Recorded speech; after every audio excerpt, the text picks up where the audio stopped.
Sir Jubilee hills war start బాగా వేసేందుకు పార్టీలు తాహతారు. అంటే బహుశా చాలా రోజుల తర్వాత ఉప ఎన్నికలు మళ్ళీ జూబ్లీ హిల్స్లో కేటీఆర్ నిన్న వాళ్ళ జూబ్లీ హిల్స్ కార్యకర్తలతో చాలా వివరంగా మాట్లాడారు. ఒక పేజీ అంతా వేశారు వాళ్ళు ఈరోజు.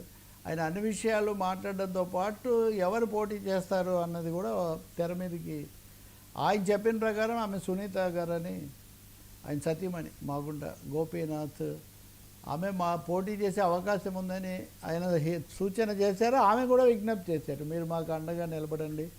తర్వాత ఈయన వీళ్ళ ఆర్థిక పరిస్థితి వీటన్నిటి గురించి కూడా నేను గమనించలేదు, అక్కడికి వెళ్ళి చాలా షాక్ అయ్యాని పద్ధతిలో కేటీఆర్ పూర్తిగా ఆ కుటుంబాన్ని బలపరుస్తూ చెప్పడము, అంతసేపు మాట్లాడటము వీటన్నిటి ద్వారా సంకేతం ఇచ్చేశారు.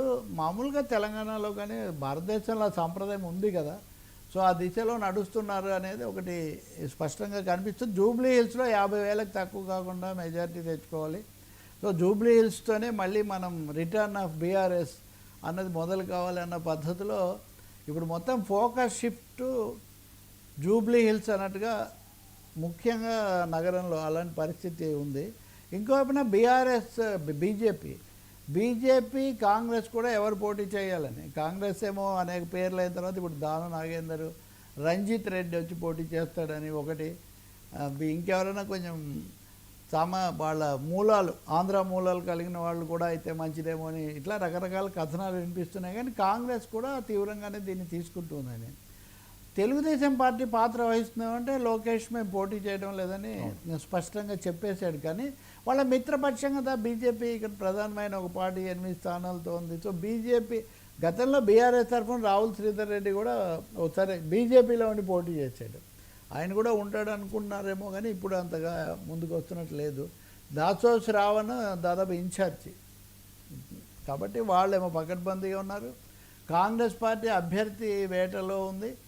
బీజేపీ విషయానికి వస్తే చింతల రామచంద్రారెడ్డి అని ఇంకా ఒక 3-4 పేర్లు, బండారు దత్తాత్రేయ ఆయన కుమార్తె ఇంకా ఒకరిద్దరు పోటీ పడుతున్న ఒక పరిస్థితి అని చెప్తున్నారు. బీజేపీ కూడా 8 స్థానాలు 8 పార్లమెంట్లు వచ్చేసారి అధికారంలోకి రావాలి, ఇదంతా ఉంది. కాబట్టి ఇప్పుడు ఒక్కొక్కరికి ఒక ఛాలెంజింగ్ సిచ్యువేషన్ ఉంది. బీఆర్ఎస్కు సంబంధించినంత వరకు కవిత ఎపిసోడు, ఆమె బయటికి వెళ్ళటము, కుటుంబంలోనే ఒక విధమైన చిలికనండి విభజనండి రావటము, పార్టీని మళ్ళీ నిలబెట్టుకొని స్థానిక ఎన్నికలకు సిద్ధం కావటం అనే సవాలు. ఇప్పుడు కేటీఆర్ మీద మళ్ళీ ఈ ఫార్ములా రేసు, కాళేశ్వరం ఇలాంటి నేపథ్యంలో జూబ్లీ హిల్స్ కనుక మళ్ళీ నిలబెట్టుకోగలిగి మీరు హైదరాబాద్ దాని పరిసరాల్లో స్థానాలు దాదాపు ఎక్కువ బీఆర్ఎస్కి వచ్చాయి. కాబట్టి హైదరాబాద్లో ఇప్పటికీ మాదే పట్టు అని చూపించుకోవాలంటే వాళ్ళకి జూబ్లీ హిల్స్ నిలబెట్టుకోవటం అన్నది వాళ్ళకి చాలా కీలకమవుతుంది.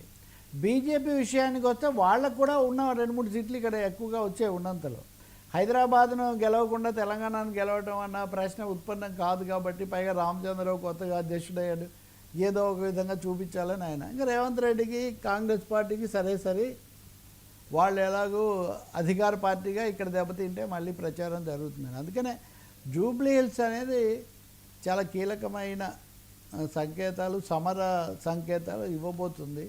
అది ఎలా జరుగుతుంది, ఆ తేదీ ఎప్పుడు ప్రకటిస్తారు మనం చూడాలి.